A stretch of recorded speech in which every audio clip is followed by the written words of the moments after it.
Buenas tardes para todas. Es un gusto poderles saludar en la tarde de hoy. Bienvenidas a quienes se conectan a este espacio de vigilia, de memoria, de reflexión, que lo hacemos no solamente en el marco de un día, que es el Día Internacional de las Mujeres, sino también en un espacio de podernos escuchar y reconocer nuestras voces, nuestras emociones, nuestras luchas y nuestra resistencia también. Me presento, mi nombre es Dana Roballo, yo soy profesional de comunicaciones de DIPAS. Para mí es un placer poderla saludar en la tarde de hoy. Voy a darle paso a Viviana Machuca, ella es coordinadora nacional de DIPAS, quien nos va a dar un saludito en esta jornada de inicio. Buenas tardes, amigas, amigos, un saludito. Espero que este espacio les encuentre con bien. En realidad, no queríamos dejar pasar un mes tan importante para seguir haciendo pedagogía y sobre todo conciencia de la importancia del reconocimiento del trabajo y las luchas de las mujeres a lo largo de la historia. Esta fecha del 8 de marzo como Día Internacional de la Mujer es una fecha para honrar esas luchas históricas de las mujeres por esa igualdad de derechos, por la búsqueda de la justicia social y la participación plena de estas en la sociedad. No es un día de celebración comercial, sino es realmente una jornada para reivindicar y hacer memoria. Su origen, por supuesto, se remonta a una movilización de trabajadoras a principios del siglo XX, especialmente en contextos industriales. También relacionamos esta fecha con los sucesos que acontecieron en una fábrica en Nueva York en 1911, donde más de 140 trabajadoras perdieron la vida. Pero sin duda, esta fecha recoge muchísimos más eh, memorias, mujeres, hitos que nos hacen reconocer la importancia de un día como estos. Esta fecha oficialmente se establece en 1975 por Naciones Unidas y desde estas fechas hacemos estos ejercicios de explicar de qué se trata y de qué busca, de cómo va esa búsqueda de la justicia y del reconocimiento del trabajo de las mujeres. Especialmente hoy luchamos por un asunto del trabajo de los cuidados, ese trabajo muchas veces no remunerado, pero que está feminizado y continúa feminizado en nuestra sociedad. Ante esta economía de los cuidados, buscamos un asunto de reconocer ese trabajo, de redistribuir las cargas de los cuidados dentro y fuera de la casa y también recompensar este trabajo no remunerado. Hoy estamos contentas de escuchar las voces también de mujeres trabajadoras por la paz, de mujeres que desde sus iglesias, desde sus pastorales, desde sus lecturas bíblico-teológicas, reivindicando el lugar de las mujeres, han hecho un camino de justicia para estas. Celebramos la vida de quienes nos acompañan hoy, quienes hacen un trabajo muchas veces silencioso, pero un trabajo muy importante para la sociedad, construyendo la paz en medio desde donde estén. Así que gracias por acompañarnos en esta conmemoración y este reconocimiento de la vida de mujeres tan importantes en el sector de iglesias que necesitamos seguir trabajando para que las iglesias sean espacios seguros y promotores también de los derechos de las mujeres. Así que bienvenidas, bienvenidos a este espacio. Gracias.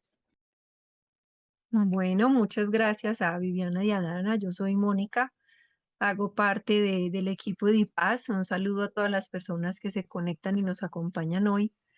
Y para seguir dándole una dinámica a este espacio y que tenga como ese contenido espiritual y de memoria, queremos ver un video de la Comisión de la Verdad, específicamente del tomo de mujeres, donde una mujer indígena nos expresa un poema. Queremos entonces darle paso a Piel de Mujer.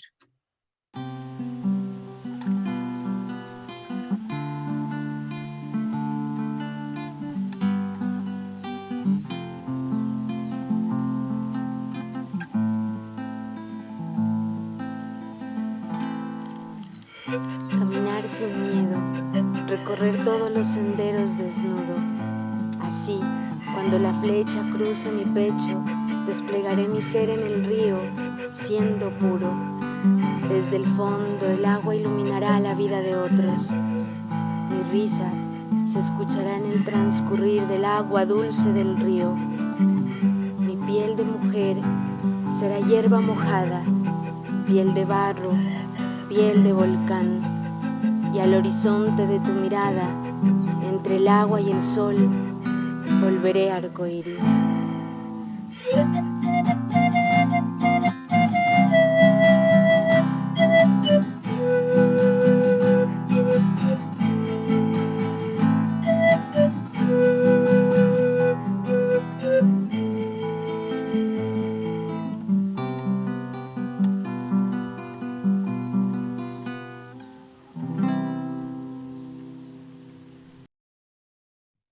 De la misma manera, hoy también nos acompaña una mujer que hace parte de todo este ejercicio del DIPAS y Natalie Ospino es coordinadora en este momento del proyecto Consorcio. El consorcio es una unión de un DIPAS, la FELM y el Consejo Mundial de Iglesias, donde alrededor de esa unión se ha ido trabajando un proyecto que es apoyo y acompañamiento a un proceso de paz inclusivo en Colombia. Y Natalie nos va a hacer una reflexión, le damos la bienvenida al espacio y ella nos convoca para comenzar con una reflexión especial, lo que esta noche o esta tarde queremos hacer en esta vigilia. Muy buenas tardes para todas. Es un gusto estar en este espacio que aún en contra del reloj lo estemos logrando. Gracias a las mujeres que aceptaron esta invitación, a la pastora Vilma, a Gloria, a Milvia, para poder tener esta conversación.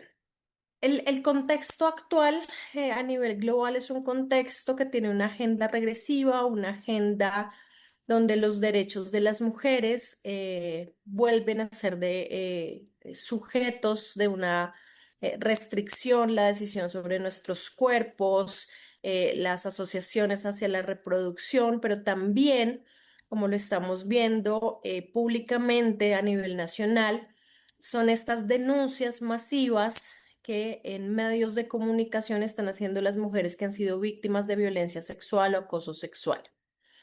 Y para este espacio yo me preguntaba qué pasa si las mujeres de las iglesias hiciéramos lo mismo, habláramos de las violencias perpetuadas de un sistema estructural patriarcal que se ancla en las iglesias, que se ancla en las relaciones de poder, pero que también se ancla a conductas vergonzantes que no nos permiten hablar libremente de cómo somos invisibilizadas en escenarios de decisión, de participación, pero como también somos muchas veces juzgadas por nuestras estéticas, por las formas en que hablamos, porque si hablamos fuerte o hablamos bajo. Y específicamente las mujeres en la construcción de paz, y este domingo que hablamos de Marta mucho en el texto de Lázaro, tendremos que ver cómo resistimos a partir de la esperanza, cómo nos esperanzamos y la esperanza como un verbo que nos atraviesa para seguir creyendo en este trabajo y seguir avanzando, pero dándonos cuenta que no estamos solas, que la suma de muchas, como dicen las frases por allí que se han usado para este marzo, es las mujeres como las aguas se juntan cuando se crecen, cuando se juntan, crecen. Y es empezar a revisar con quiénes nos juntamos, cómo nacen estas juntanzas, cómo trabajamos por la paz desde el hogar, pero no solas, pero no como una exclusiva responsabilidad de lo femenino, pero también cómo hacemos que los hombres lleguen a estos espacios y puedan escucharnos sin explicarnos lo que es nuestra vida trabajando por la paz. Espero que este tiempo que lideran Mónica y Dana sea de mucho crecimiento para nosotras, recordando las muchas manifestaciones y raíces que tiene el 8M, que tiene este espectro de la mujer trabajadora, este rol de la mujer y la asignación social que tenemos. Yo sí creo que en algún momento habrá que desmontar el trabajo como el hecho de dignificación de los sujetos, pero mientras avanzamos en esa conversación es que este trabajo que hacemos por la paz sea digno, sea justo, sea acompañado y nos haga ser sensibles siempre a la dinámica de vida de las personas que están bien cerquita o más lejanas en los territorios. Gracias, Dana. Gracias, Natalie, por esa reflexión que creo que conectas varios puntos que precisamente en este contexto actual nos están poniendo en mucho debate y también como muchas opiniones al respecto en torno a cuál es entonces como nuestro rol o incluso como nuestras formas de habitar estos espacios y que no sean más digamos, los momentos en los que las mujeres vienen a ser silenciadas en ningún contexto, y mucho menos en un espacio como lo es la iglesia, donde hemos encontrado ese refugio dentro de nuestra espiritualidad y esa conexión para fortalecer toda esa presencia de las mujeres desde estos espacios de fe, desde el pastorado y demás. Entonces, démonos cuenta un poco que acá lo que queremos o en esta conversación es también identificarnos desde todas estas miradas y todas estas perspectivas de cómo nos escuchamos y cómo nos sostenemos desde esa confianza también que hemos conectado e incluso esa sororidad, podemos decirlo, también desde la doloridad, como lo hablamos en otro espacio. Entonces, esto es lo que nos permite también como conectar. Nuestra fe es diversa y es inclusiva, no es hostigadora ni coercitiva, sino que nos permita desarrollarnos también como seres independientes desde nuestra propia visión de mundo, desde lo que nos entendemos y de cómo nos relacionamos incluso en nuestros entornos, cómo vemos la lucha social con otra mirada. Y con esto yo quiero comentarles que la idea de esta vigilia es que también podamos abordar unos ejes temáticos sobre cómo se desarrollan o cómo se tejen esas redes de mujeres en la fe y en el sector eclesial, vinculado también con el espacio público. Como lo veíamos, no somos islas, no somos seres aislados, siempre estamos conectados a lo que está pasando, tenemos una voz, tenemos una opinión, tenemos una corporalidad que cada día se manifiesta de una u otra forma y que de estos temas que vamos a tocar con nuestras invitadas especiales del día de hoy, pues vamos a poder hacernos un poco más preguntas y también cuestionarnos cuáles han sido nuestros papeles, nuestras fortalezas y en qué cosas debemos trabajar para escucharnos. En este primer espacio, en este eje temático, lo hemos puesto como un título: emocionalidad, cuerpo y espiritualidad, unas resistencias desde adentro. Para ello tenemos a Gloria Laverde, es nuestra invitada, ella hace parte del grupo ecuménico de mujeres, Quien Paz. Y en este primer espacio, lo que queremos hacer es precisamente identificar cómo la mujer no es un obstáculo para la fe, sino que es una morada, ¿sí? Es su hogar, es la forma en la que se siente acogida y que nuestros sentimientos, nuestras emociones y todo lo que nos atraviesa son lenguajes. En este espacio lo que también queremos es identificar cómo precisamente el cuerpo, la mente, la energía son espacios de lucha, pero también son espacios de escucha, de cómo también desde nuestras comunidades nos afirmamos como actoras, si se puede decir, políticas en la construcción de paz desde la iglesia. Bueno, buenas tardes a todas y a todos. Gracias, Dana. Yo pienso que vale la pena que nos pongamos más en sintonía de conversatorio, en sintonía de vigilia. Y quiero pues también traer pues en este momento la luz, encenderla por las mujeres que luchan, que resisten desde el cuerpo, que siguen en medio de contextos complejos, aún luchando desde la fe y teniendo la fe como un elemento que las ayuda a resistir la violencia también. Entonces, con esa luz encendida por las mujeres, quiero hacer también un poco, traer las voces de un colectivo de mujeres que se llama La Revuelta de Mujeres en la Iglesia. Son mujeres de fe ecuménica en España y ellas han hecho todo un camino muy interesante de confrontar los poderes patriarcales que silencian las voces de las mujeres. Y cada año, el 8 de marzo, se convierte en un momento donde ellas conmemoran, pero también manifiestan y visibilizan desde sus voces proféticas lo que pasa con las mujeres en los contextos eclesiales.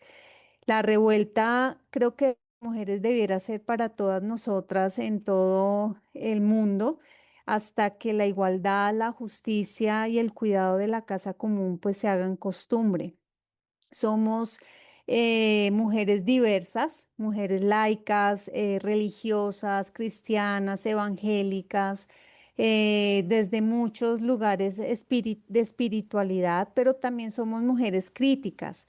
También es importante que la palabra de las mujeres sea escuchada y sobre todo tenida en cuenta, porque ya, como decía Natalie, es un sistema que oprime y que de nada sirve que nos escuchen si no nos tienen en cuenta. Porque en la iglesia la palabra pues no es propiedad privada, sino es un pan compartido desde la fraternidad, desde la sororidad, desde el servicio. Entonces queremos también en esta vigilia, creo que debemos intencionar y elevar nuestra voz afirmando que nuestra espiritualidad es inseparable de nuestro cuerpo, que por ello queremos también visibilizar esa frase que ha atravesado tantos movimientos: este es mi cuerpo. Inclusive la Comisión de la Verdad tiene un capítulo muy interesante que es el cuerpo de las mujeres, y es todo lo que pasó en el marco del conflicto armado sobre las mujeres, sobre los cuerpos de las mujeres. Entonces, así como se atraviesa la guerra, también necesitamos atravesar la paz, la sanidad, los procesos de restauración, los procesos de lucha, de resistencia, y el cuerpo última se convierte en ese mapa que moviliza y que muestra.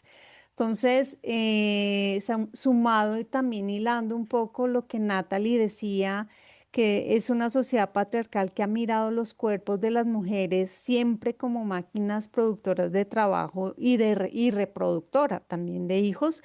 Y lo ha hecho también pues desde la escasez, ¿no? Desde la precariedad del salario, de la libertad, de la capacidad para decidir, de la incapacidad para formar también.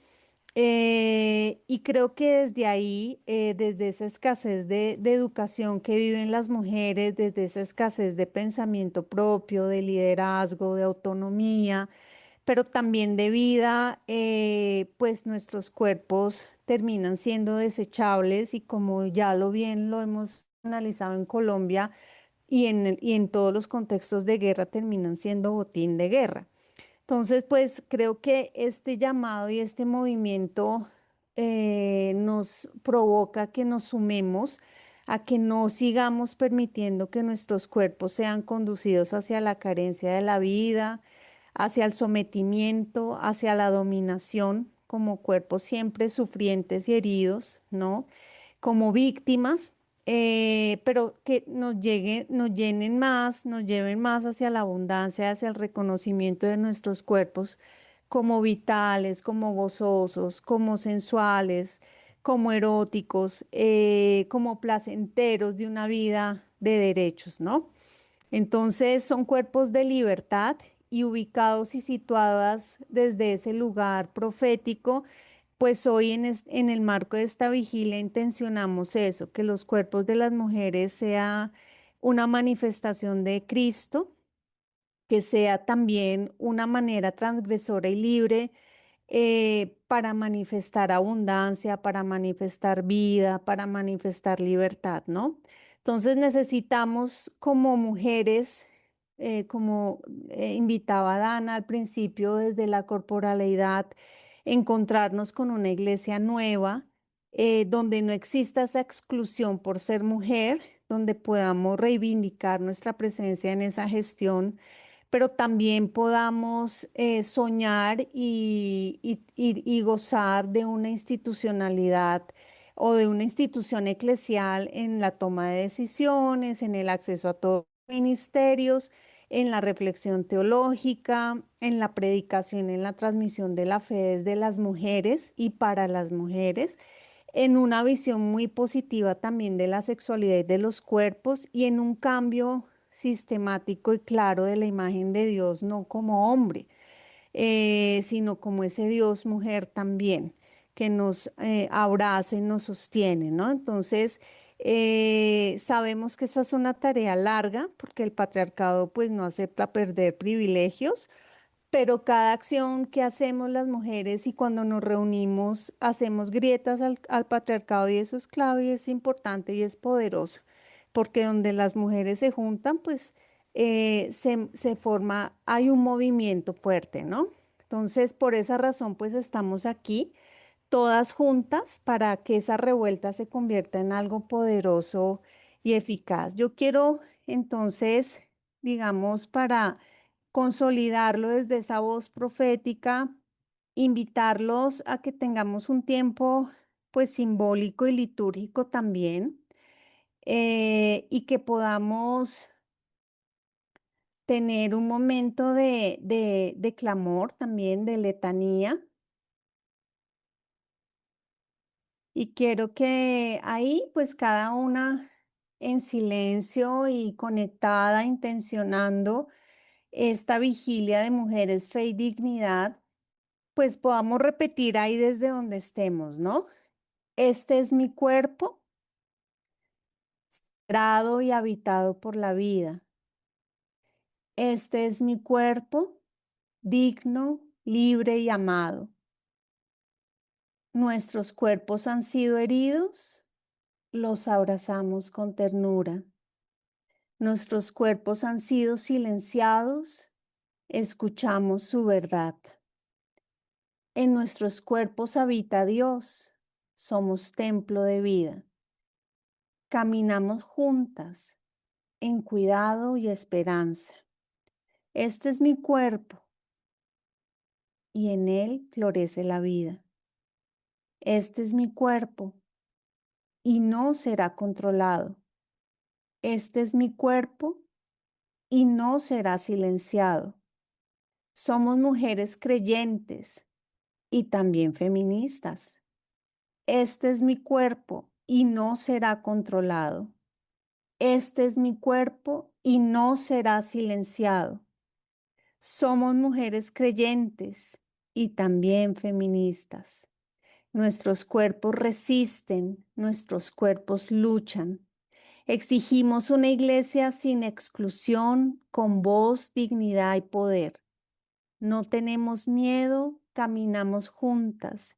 Seguimos en revuelta hasta que la igualdad se haga costumbre. Y ahí, en silencio y en pausa, intencionamos estas letanías o estas frases de poder para nosotras. Amén. Amén, Gloria, muchas gracias. Nos deja reflexionando y el corazón y el cuerpo están aquí sintiendo cositas. Me imagino que muchas de ustedes también están llevando toda su espiritualidad a trasegar a través del cuerpo. Sin embargo, continuamos y seguimos con mujeres muy especiales. Muchas gracias a esta primera intervención. Hoy nos convoca también la fe como un espacio diverso hacia una iglesia que acoge. Y es por eso que para desarrollar y hablarnos de este tema, la pastora de la Iglesia Presbiteriana, miembro del Comité Central del Consejo Mundial de Iglesias, Vilma Llanes Ogasa, nos acompaña igualmente. Y pues, pastora, la escuchamos, el espacio es suyo. Muchas gracias, Mónica. Muchas gracias a todas las personas que me hicieron esta invitación y a la vez no me siento como invitada, sino como partícipe de estos sueños que tenemos las mujeres y que hemos venido desde hace mucho tiempo dando algunos pasos para haber consolidado algunos cambios desde nuestras iglesias y especialmente desde nuestra fe. Así que me parece una muy bonita iniciativa poder compartir este tiempo de vigilia. Y bueno, me han pedido que hable un poco, que haga una reflexión eh, sobre ese sentido de la práctica de la comunidad eclesial. ¿Cuál es la práctica nuestra? Y teniendo en cuenta que le hacemos una mirada desde lo diverso, desde la diversidad. Y hay una pregunta que nos hacemos y es ¿en qué medida ese compromiso ha sido asumido por las estructuras institucionales desde la fe? Creo que un tiempo como este, como decía Viviana, no podemos dejar pasar el 8 de marzo, que es un día para conmemorar, no para celebrar, y esta es una lucha que debemos tener todas las mujeres. No debemos quitarnos ese sentido de conmemoración y cualquier signo de comercialización de este día debemos opacarlo juntas, porque siempre se levantan voces para hacer de este día una celebración. Y desde la iglesia hemos ido trabajando también en espacios conmemorativos. Si antes le dábamos el día para que los hombres celebraran el Día de la Mujer, dijimos, no somos las mujeres las que tenemos que conmemorar el día, porque somos nosotras las llamadas a rescatar precisamente esas luchas que han tenido las mujeres.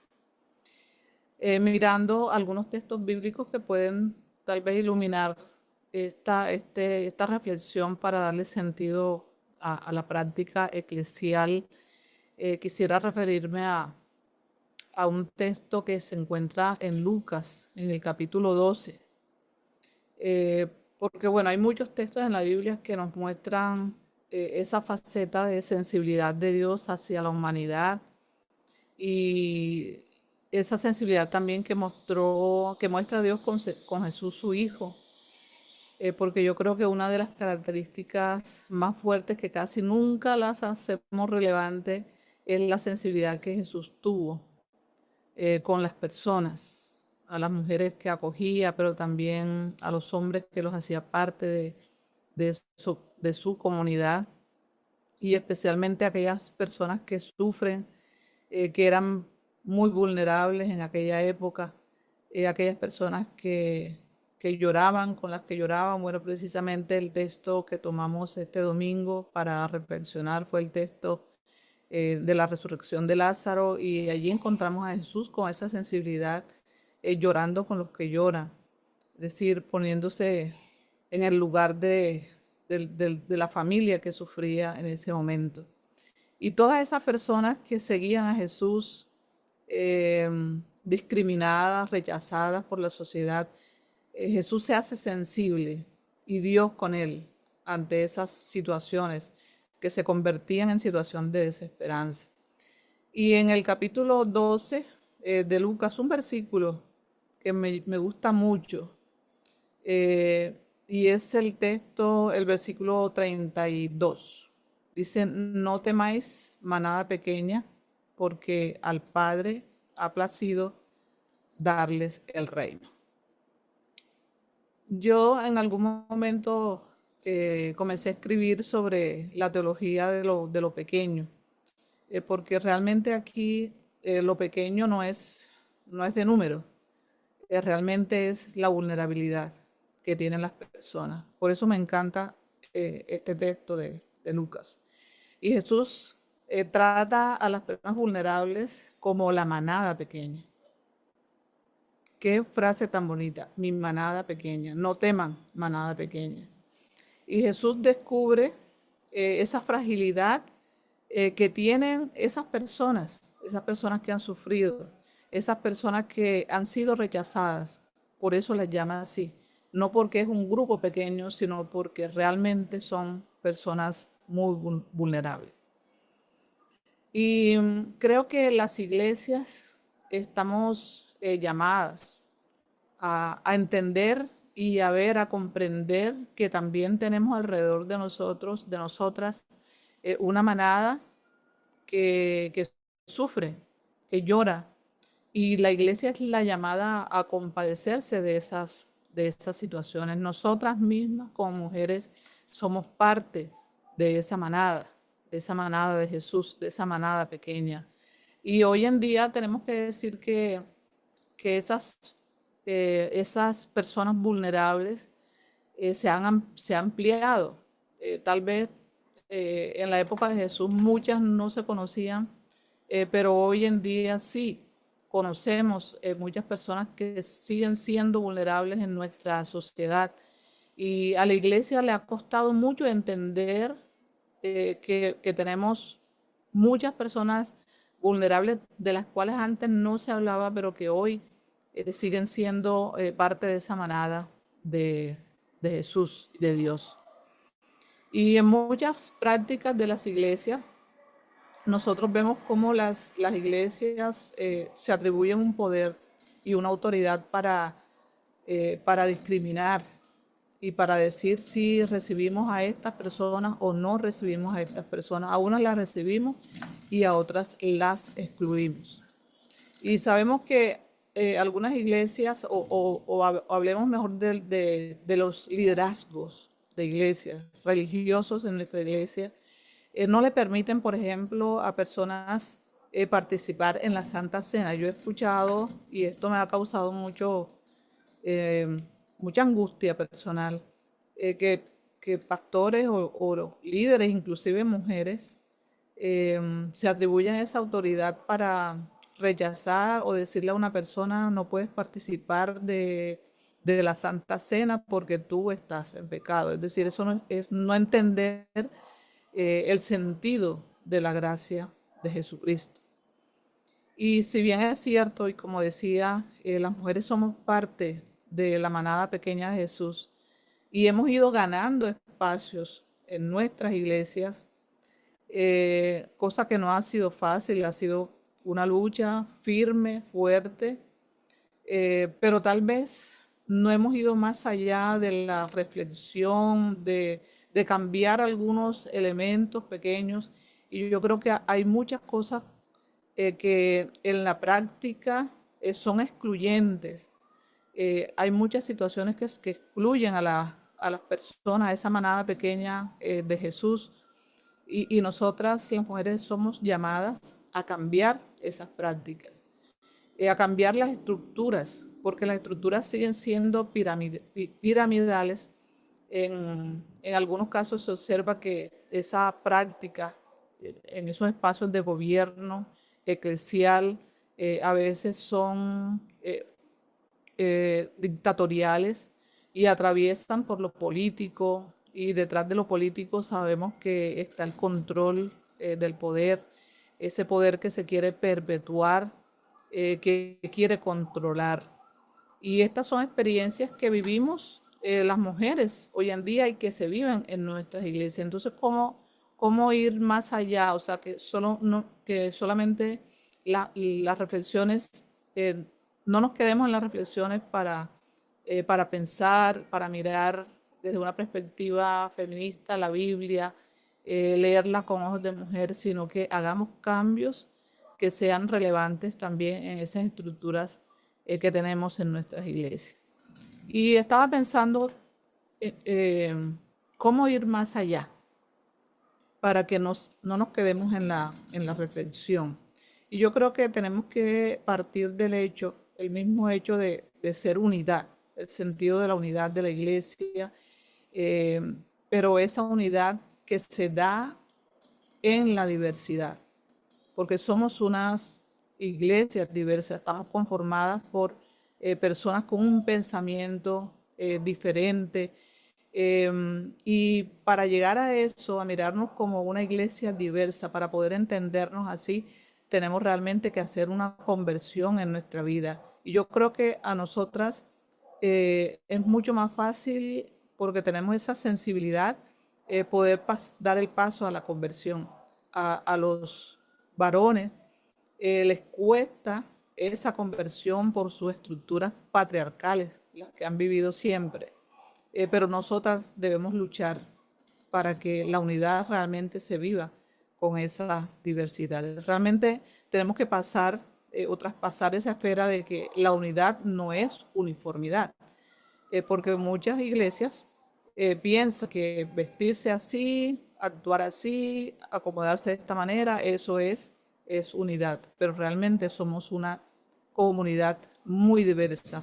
Como decía el Papa Francisco en algún momento, mostraba la figura de poliedro, donde cada cultura, orientación, capacidad y pensamiento, cada una de esas partes aportan para que tengamos esta diversidad y que sea distinta la verdad que surge de cada una de esas diferencias. Entonces, si lo hacemos así, si nos convertimos en una comunidad realmente diversa, podemos pasar esa frontera de ser una iglesia como especie de una aduana que filtra quién puede, quién no puede, hacer una iglesia que se convierta en una llamada tienda de campaña, como lo manifestaba la Biblia, lo manifiesta la Biblia en el Antiguo Testamento. A mí me gusta mucho esa figura de la tienda de campaña.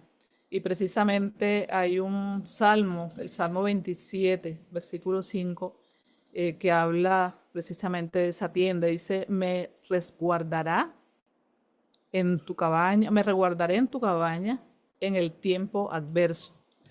Me protegerá al abrigo de su tienda y me alzará sobre una roca. Este salmo me parece tan bello, tan bonito, porque tiene 3 acciones que me parecen tan importantes. Me resguarda, me protege y me alza sobre una roca. En otra versión dice, me levanta sobre una roca. Y yo creo que eso debe ser la iglesia. Un lugar seguro, como lo hemos estado conversando en otros momentos. Ese lugar seguro donde yo entre y me sienta tranquila de poder decir, expresar, y que la gente no me vea como algo raro, sino que yo soy realmente, y me aceptan así con mi pensamiento divergente. Y yo creo que esa es una de las cosas que la iglesia debe apostarle, a vernos como una comunidad diversa. Y lo otro que creo que debemos hacer para ir más allá son prácticas inclusivas, realmente mirar lo litúrgico, de qué manera lo litúrgico tiene esa gama muy patriarcal, y de qué manera hacemos cambios estructurales en nuestra liturgia, de tal manera que todos y todas nos sintamos cómodas y cómodos en la celebración.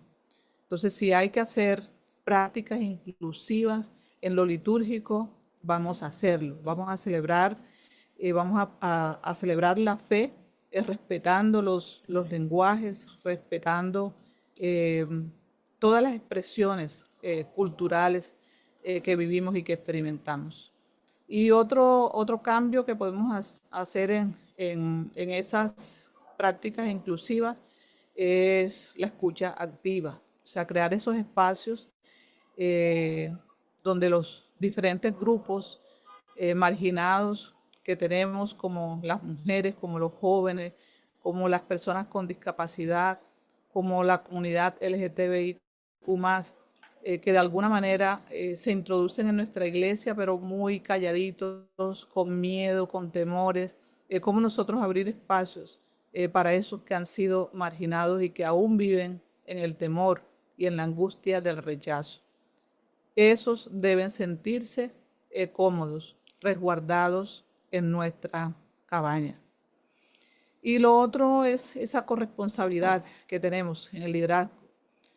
Tiene que ser un liderazgo que sea inclusivo, que no sea de una élite, sino que refleje realmente la pluralidad que tenemos como pueblo de Dios. Tener apertura de escucha, las intenciones de sentarse a escuchar a aquellas personas que piensan diferente, crear los espacios específicos para que las personas que lleguen con dificultades, con sentimientos adversos, con sus miedos, cómo tener espacios para que ellos se sientan seguros. Y no estoy hablando específicamente de la asamblea que celebra, sino un espacio muy fraterno, muy cercano a ellos, donde puedan expresar sus sentimientos y que alguien pueda escucharles desde sus angustias. Y también lo otro que podemos hacer es perder el miedo a que la diversidad diluya el propósito divino, porque a veces cuando pensamos en que si nos abrimos tanto, entonces como que se va a perder el sentido de lo que somos, se pierde el sentimiento del dogma, de lo celebrativo, de lo que siempre hemos hecho, de lo que siempre estamos acostumbrados. Entonces creo que hay que superar esos miedos para realmente ser una comunidad que acoge en esa diversidad. Y bueno, yo creo que a modo de reflexión, hay un texto bíblico que me parece muy importante y es el texto que se encuentra en 1 Corintios capítulo 12, versículos 12 y siguiente, donde habla el apóstol Pablo de esa imagen, que es una imagen realmente muy hermosa para hablar de la comunidad, de lo que nosotros somos. El apóstol Pablo nos desafía a una vida comunitaria y diversa, donde nos valoremos, nos respetemos, nos miremos qué tan complejos somos.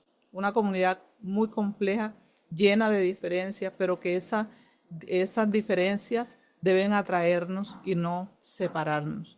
Ese es el canto a ser una comunidad realmente diversa, contraria a cualquier diseño que no esté acorde con lo que Dios realmente quiere para el mundo. La comunidad cristiana está llamada entonces no a la homogeneidad, sino a la comunión en medio de la diferencia.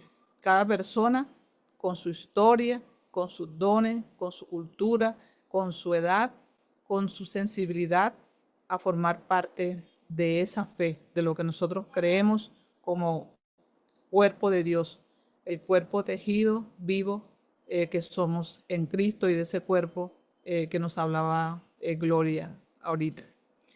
Yo creo que estos elementos nos pueden ayudar a tener una práctica de cuidado por esa manada pequeña. Y Pablo señala que termina diciendo en ese texto que si un miembro sufre, todos sufrimos.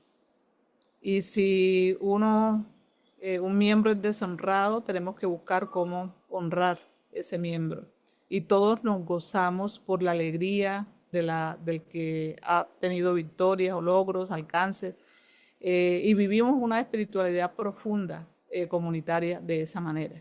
Entonces no se trata de coexistir, sino de cuidarnos mutuamente. Les dejo estas reflexiones para que sigamos construyendo vida en comunidad en medio de la diversidad de lo que somos. Gracias, pastora. Nos das un manual, casi una guía práctica para que nos podamos como reimaginar nuestras comunidades desde una mirada bastante inclusiva. Y me parece muy interesante que también mencionas el hecho de cómo la iglesia también debe ser un espacio en el que todas las formas en las que podemos ser mujeres tengan lugar y que también sea un espacio que lo hemos repetido muchas veces en esta jornada de escucha activa, porque precisamente es ahí donde nos podemos identificar con el otro y empatizar con el otro, con la otra. Y que es un espacio también que es difícil también, creo yo, incluso el hecho de perder el miedo, porque siempre van a haber esas barreras, siempre van a haber como esas situaciones que nos rodean, circunstanciales en torno incluso a los roles de poder y un sistema bastante patriarcal que nos hacen dudar del alcance que podemos tener. Pero precisamente esa frase insignia de mujeres que nos juntan, pues ahí podemos ver que incluso el movimiento de mujeres y desde el movimiento de mujeres en la iglesia han tenido un avance gigante y que siguen faltando cosas, claro que sí, pero esas formas de creer y de reexistir en esos espacios han sido resignificativas. Y me hace recordar que esta mañana yo estaba escuchando un podcast, eh, Las Menopáusicas y qué, es un podcast con la periodista Yolanda Rayo, me parece súper interesante. Y en uno de esos hablaba con Florence Thomas y ella precisamente mencionaba el tema, bueno, hablando desde el movimiento social, pero de cómo muchas de las prácticas que a veces hacemos las mujeres son muy masculinas y lo que se busca es desmasculinizar todo eso y mirar que nosotras también nos hemos podido entender y encontrarnos en espacios concretos de la forma que queremos, no de una forma o desde una lógica de poder y de un sistema que es bastante coercitivo. Y es precisamente por eso que pues agradecemos esa intervención tuya porque precisamente nos da como muchas luces en torno a cuáles son precisamente esas prácticas que podemos ir adaptando en entornos, o sea, todo lo que podemos ver que podemos hacer en espacios chiquiticos, así sea solamente hablar con una persona, ya, pues ya es un cambio y ya es una lógica diferente en la que tenemos una mirada del cuidado colectivo. Y ya con esto yo creo que nos da precisamente como este conector para que podamos escuchar a nuestra siguiente invitada, porque ahí vamos a recoger un poco lo que tanto Gloria como Vilma nos han hablado en términos de resistir y de hacer nuevas prácticas y de entendernos desde nuestra corporalidad. Ya lo decía Gloria también de cómo eh, de cómo manifestamos también nuestro cuerpo desde la abundancia, desde la vida, de cómo resignificamos el lugar que habitamos, en pensarnos una iglesia nueva, en pensarnos una iglesia donde se permita soñar, se permita eh, proponer cambios y que podamos tener como la mirada mucho más amplia en torno a precisamente este tema de cuando carecemos de vida, ¿no? ¿Y qué pasa cuando carecemos de vida? Es que también toca ponerle un eje de qué pasa con nuestra salud mental, qué pasa cuando no estamos al 100% en nuestra plenitud, en nuestra dignidad, porque son muchas las situaciones que nos atraviesan y eso generan unas cargas emocionales bastante fuertes, unas cargas mentales que atraviesan o que se atraviesan por estructuras de desigualdad también, ¿sí? No solamente es una situación individual, sino que eso también viene de un fenómeno colectivo en el que si bien ya lo estamos mencionando acá y que debemos como llamarlo constantemente al diálogo y es el cuidado colectivo, que el cuidado no solamente sea individual, sino que sea una práctica de muchos y muchas acompañándose. Entonces, con esto yo quiero darle la entrada, la bienvenida a Milvia Díaz. Ella es defensora de derechos humanos e integrante de la Comisión Intereclesial de Paz, quien nos va a hablar precisamente de esto, de cómo entendemos esta dimensión espiritual y comunitaria desde la salud mental y cómo esto nos atraviesa en todos nuestros contextos. Entonces, Milvia, bienvenida. Adelante. Bueno, gracias por la presentación, gracias por el espacio, por el diálogo. Pues primero invitaría como a que nosotros somos una organización de derechos humanos que acompaña, digamos, a otros procesos organizativos.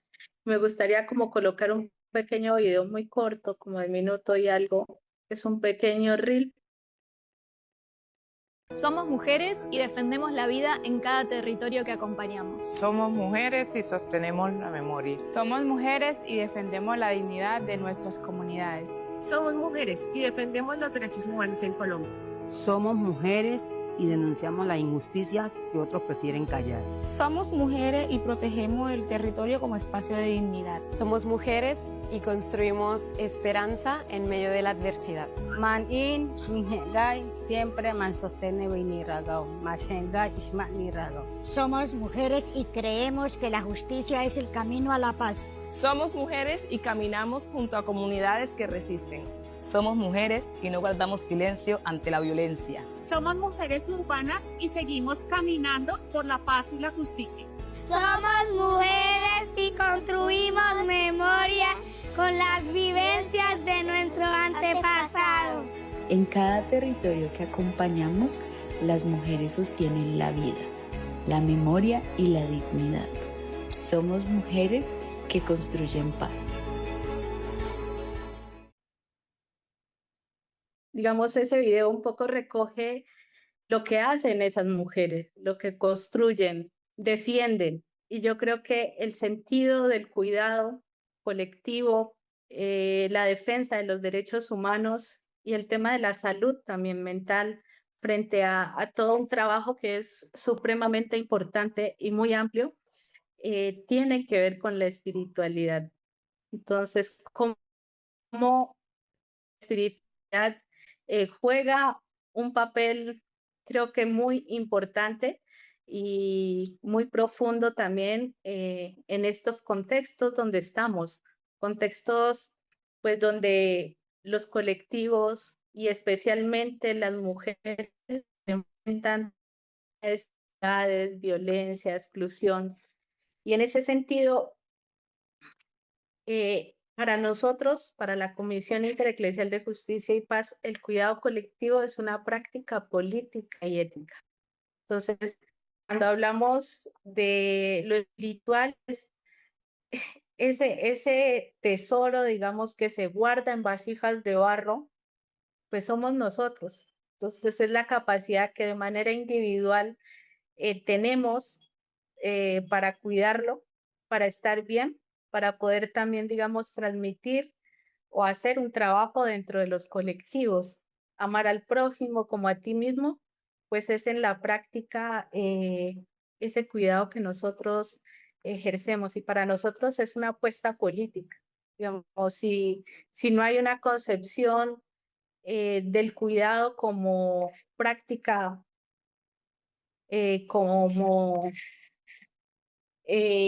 no estamos, digamos, en nada. Entonces, hay una particularidad que nos ocurre especialmente a las defensoras de derechos humanos o a la gente que hace este trabajo, y es creernos que somos los héroes o las heroínas de otros, y no, porque, digamos, todo este tema de reconocer la pobreza, el conflicto, la discriminación, la pérdida cultural, pues tienen un impacto en la salud emocional. Y ese, digamos, es un punto clave para entender también que debe haber un trabajo y deben haber una serie de protocolos y prácticas que nos permitan también tener reacción frente a todas estas realidades que son realidades que enfrentamos. Cuando en el video dicen somos mujeres que buscamos la justicia, pero la justicia vivida en la realidad que tienen estas comunidades. O sea, son comunidades, o somos también nosotros testigos de gente que diariamente está siendo desplazada, está siendo confinada, que diariamente tiene que estarse peleando el tema de la posesión a la tierra, de verse involucrado frente a la violencia que ejercen los actores armados, las violencias que a nivel comunitario interno se enfrentan.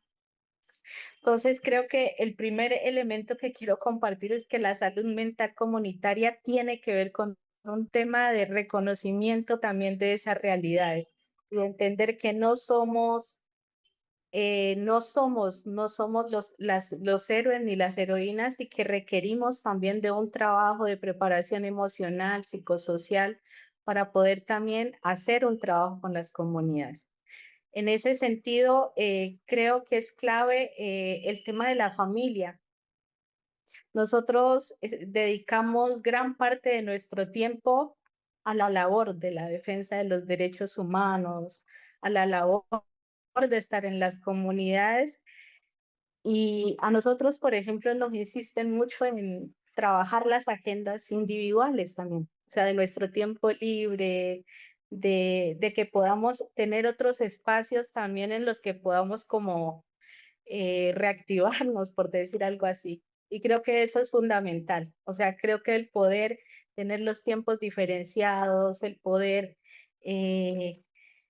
tener esos diálogos sinceros, el poder hablar también de otras temáticas que son de interés, son fundamentales y no solo para las personas que ejercemos esa labor, sino que también dentro de los procesos comunitarios, las dinámicas, digamos, especialmente de la gente que ejerce estos roles de liderazgo, está supeditado también a cumplir unas agendas internas, comunitarias, y se deja de lado otras cosas. Entonces, esos diálogos también, que pasen tiempo en familia, que la comunidad pueda asumir otros roles, que puedan reemplazarlas también en esas salidas, en esas representaciones, es un tema de cuidado colectivo comunitario. O sea, promover que la gente, por ejemplo, no sé, nosotros en el caso del Chocó, la gente no habla de líderes, entonces no está el líder, los líderes somos todos, pero los líderes somos todos para asumir también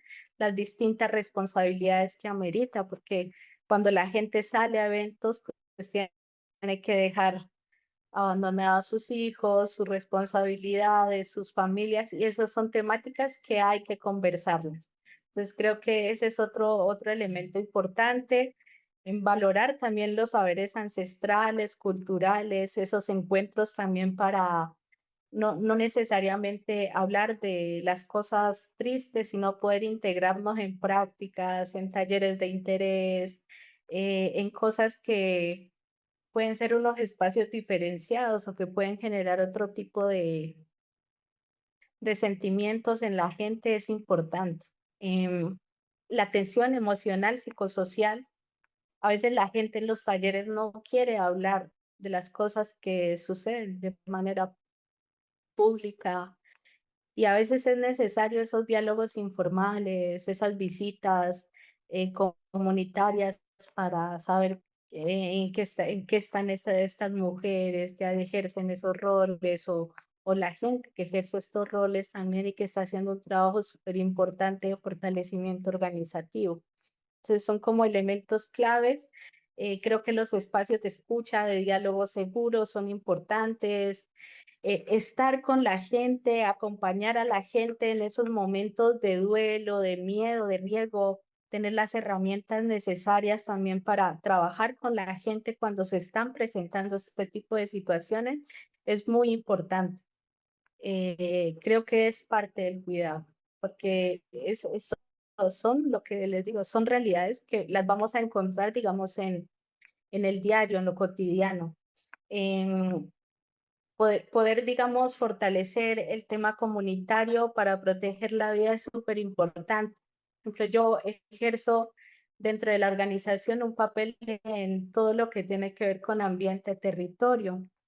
Y hay un asunto que me parece fundamental y es cómo las economías comunitarias de fortalecer proyectos de emprendimiento pequeños, de que muevan algunas economías para los grupos focales, para las mujeres, eso también es un elemento importante porque, digamos, la gente también, las preocupaciones, el saber que no va a tener los recursos para suplir otras necesidades, pues son elementos que empiezan a afectar el tema colectivo y eso pues tiene unas implicaciones directas sobre el tema organizativo.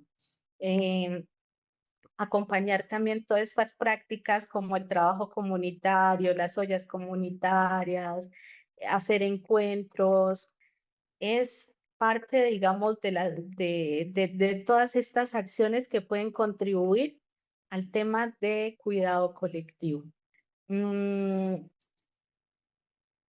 También es importante decir que quienes hacen esta labor de defender los derechos humanos, pues se enfrentan los riesgos. O sea, es necesario saber que hay estrés crónico, que hay miedo, que hay desgaste emocional, que hay duelo, que a veces nos da impotencia, pero el primer paso para avanzar es que podamos reconocer, digamos, estas situaciones. A veces nos cuesta mucho decir, sí, yo tengo miedo, o yo no puedo, no estoy preparado para asumir este trabajo en este momento, o yo necesito frenar para poder asumir también toda la carga de lo que esto implica a nivel organizativo. O yo tengo miedo, no sé, porque no creo que no cumplo con las expectativas y quiero ver si eso es posible. Y entonces, digamos, estos temas a veces se dejan de lado y son temas que es importante abordarlos con la gente. Digamos, la sostenibilidad también del tema organizativo es fundamental, pero sí es posible hablar de estas cosas y hablarlas digamos, en la sinceridad también, en el reconocimiento de lo que esto implica. Para la gente el tema de la espiritualidad es la base de la resistencia, al menos en las comunidades con las que ha trabajado la Comisión de Justicia y Paz. La gente ha resistido en los territorios porque el principio es que por encima de Dios no hay nada. Entonces, pudieron retornar y recuperar territorios, sí. ¿Cómo lo hicieron? Desde la fe. Y por eso para nosotros el tema de la espiritualidad, que no es necesariamente un asunto religioso, es el tema que le aporta a la gente el sentido y la conexión con la fuerza interior. Entonces, ¿qué es lo que mueve y motiva a la gente para defender la tierra bajo todos los riesgos que hay?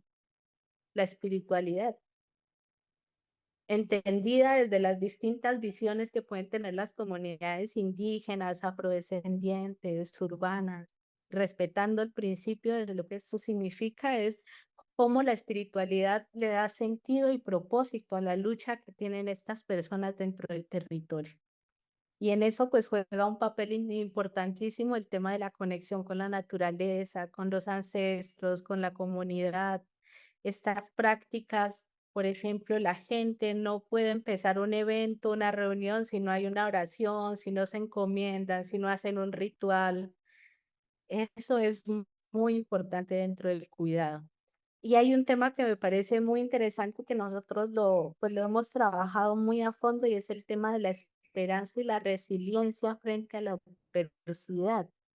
Entonces, ¿cómo podemos también, digamos, reflexionar con la gente, tener propuestas frente al tema de cómo esos episodios que han sido negativos, que han impactado de manera dura en las comunidades, se convierten también en un elemento transformador? Recordamos, hacemos memoria desde la vida y cómo desde la vida la gente puede pensarse en la reconstrucción de sus proyectos de vida comunitarios, que como lo decía anteriormente, para la gente es muy importante poder reconstruir, empezar a trabajar en la reconstrucción de sus iniciativas de vida, porque eso es lo que les va a permitir tener el arraigo y la garantía también de permanencia dentro de sus territorios. La gente no hace una desconexión, o sea, la gente tiene una conexión muy fuerte entre lo que implica el tema del territorio y el bienestar colectivo. Entonces, para la gente, si no hay tierra, si no estamos dentro de la tierra, eso tiene una implicación incluso dentro de lo que puede ser salud mental de las comunidades. Y eso es pues un elemento que a nosotros nos parece importante dialogar. Hay que crear redes también para digamos, acompañar a las comunidades. La gente sabe en los territorios que la resistencia no es posible si no hubieran todas esas redes de solidaridad nacionales e internacionales para que se garantice también que ellos puedan estar hoy donde están. El tema también de que la justicia pasa por también plantear salidas que sean justas y la justicia, digamos, también desde los mismos actos internos que es importante abordarlo. Todas estas problemáticas que son complejas, pero que también son una realidad, pues pasan porque pues no son como, no somos ni nosotros ni son comunidades a las que idealicemos y como nos idealicemos nosotros. Entonces, en esas realidades, pues es importante también hablar de estos temas de justicia desde adentro hacia afuera, que creo que eso también es fundamental. La sanación es importante. Tenemos que trabajar los procesos de sanación interna. Cuando hablábamos, por ejemplo, en algún momento nosotros trabajamos en espacios de encuentro entre afectados y responsables del conflicto, y es como en el conflicto armado, por ejemplo, podemos vernos desde todas esas miradas y desde lo que ha implicado la guerra, incluso para los responsables de los hechos. Y eso requiere de unos procesos muy largos también de sanación y que tampoco es justo que nos quedemos también en todo el odio y que podamos también a partir del odio construir también propuestas de salida siempre y cuando hayan las garantías de verdad y de arrepentimiento también frente al tema de las acciones cometidas en las comunidades. Los espacios de diálogo son importantes, el cuidado colectivo. La gente también hace análisis de los textos bíblicos aplicados también a las realidades que viven las comunidades. Pues las reflexiones sobre los textos bíblicos pasan por entender también cómo estos textos se aplican, digamos, a estas dinámicas también y cómo a partir de los textos bíblicos se genera también la esperanza de las comunidades. Los vínculos comunitarios, hay que avanzar en herramientas, hay que mejorar en herramientas para trabajar también todos estos temas de miedos, de amenazas, que requieren pues también las comunidades y que nosotros también requerimos. Entonces, digamos, para concluir, yo creo que debe haber un trabajo individual. Sí, es importante, o sea, es importante que las personas que realizamos esta labor de asesoría, de apoyo, de acompañamiento a las comunidades podamos estar bien y eso es un compromiso personal. Tiene que ver con de decisiones y de prácticas que yo debo desarrollar. Y eso pues pasa al tema colectivo, entonces como desde las comunidades también podemos trabajar herramientas y podemos abordar toda esta serie de situaciones. Eso es un poco lo que pues quería como compartir en el espacio. Muchísimas gracias, Miriam. Precisamente ese es un tema que nos atraviesa a todas en términos de cuidado, ¿no?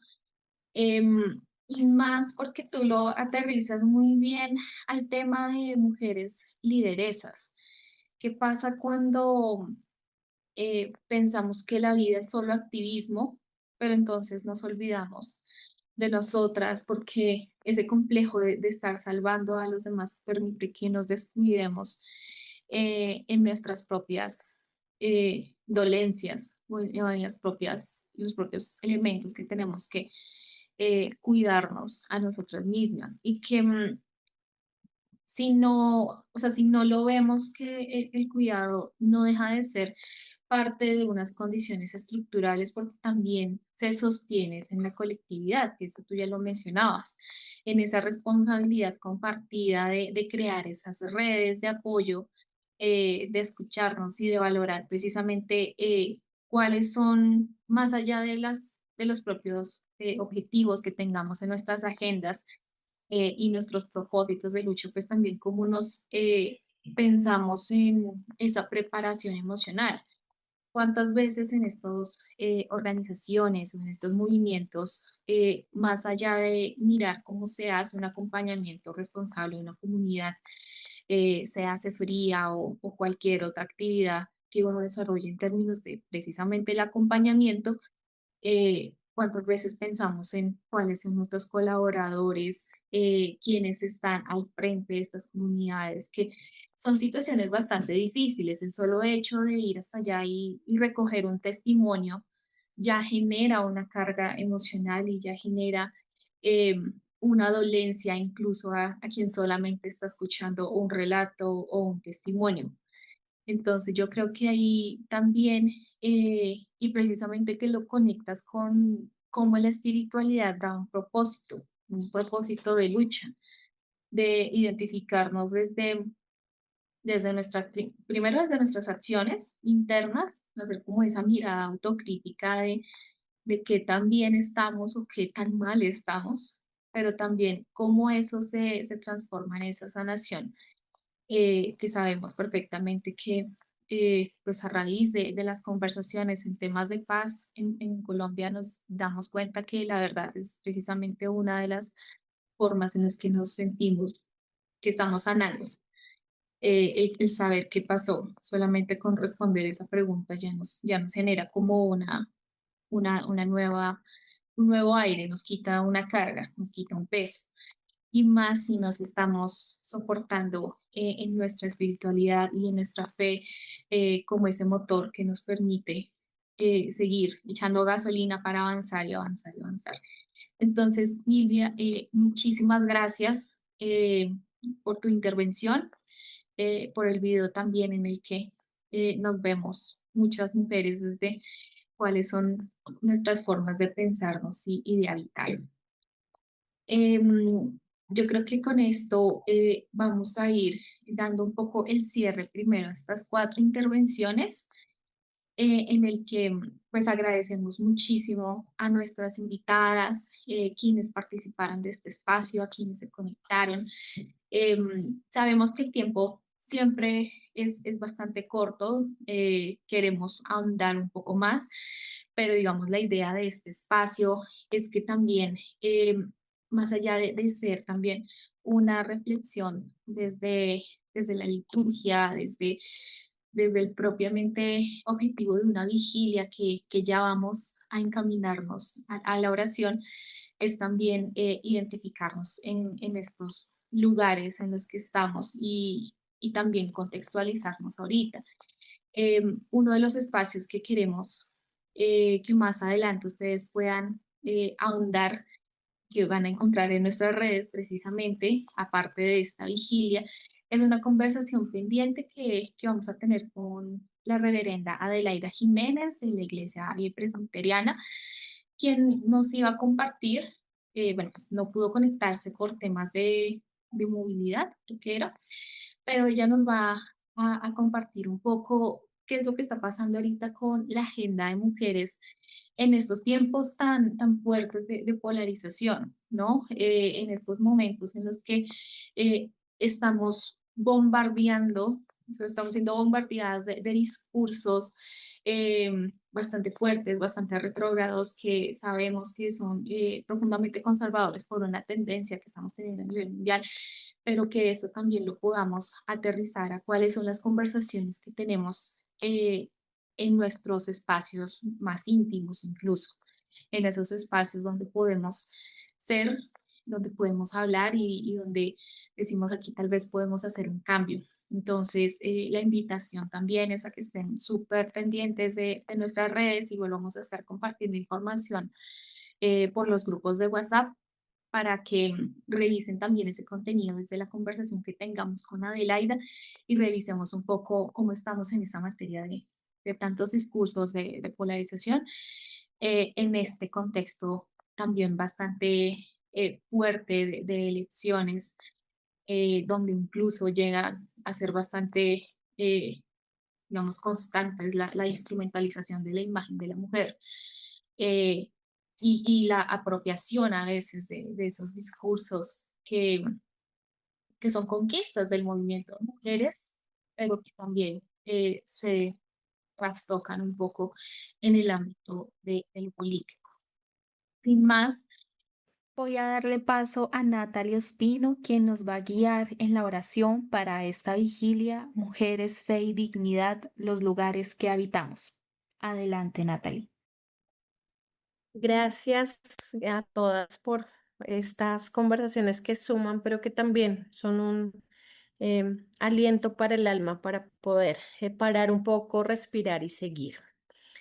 Voy a compartir un texto que escribí a partir del Evangelio del domingo. Es muy chiquito, es muy corto, pero que nos sume como también una oración en voz alta sobre la situación de las mujeres. Marta lloró, esperó, pero también reclamó. En el texto correspondiente al Evangelio del domingo, para quienes tenemos el mismo calendario litúrgico, encontramos que Marta, la hermana de Lázaro, tuvo una multiplicidad de acciones en la historia de él. Si bien este último pareciera el protagonista en cierta medida, encontramos que Marta sale, no se queda en la casa, y sabiendo que ya no habría marcha atrás, ella ocasiona una conversación necesaria. Como muchas mujeres que buscan los espacios de conversación, no es más o mejor la actitud de Marta frente a la de María, solo son diferentes. ¿Cuáles son las actitudes de Marta?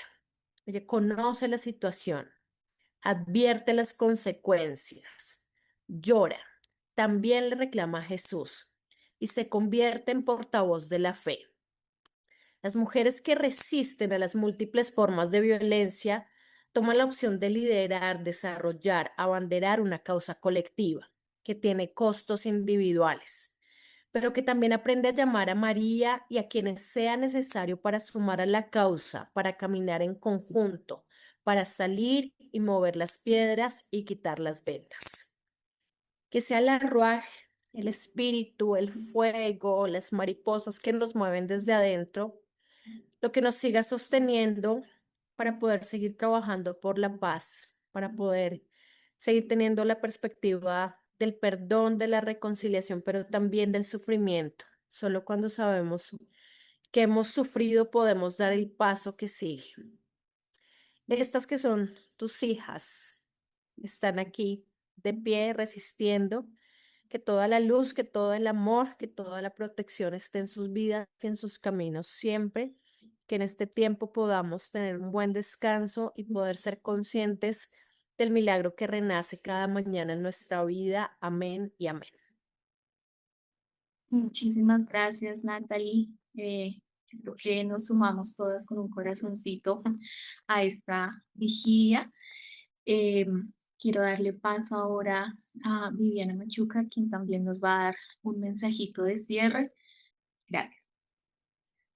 No, pues no me queda más que agradecer de verdad estos tres aportes que creo que se complementan, por supuesto, sin ponerse de acuerdo. Hay una rúa que nos inspira y que ha hecho de esta reflexión un caminar muy importante en relación a arrancar con el cuerpo desde nuestros territorios, cuerpos desde nuestro territorio también, y pasar por los desafíos de una iglesia que escucha, que acompaña, que es incluyente en medio y que valora la diversidad, y finalizar con este aporte tan importante en relación a la espiritualidad como un motor para la continuidad del trabajo por los derechos humanos y la construcción de paz. Creo que en relación a ese del cuidado colectivo, es un desafío que desde los pueblos ancestrales nos deja un desafío y un cierre muy importante para esta reflexión. Así que gracias a todas por las reflexiones y por generar este espacio.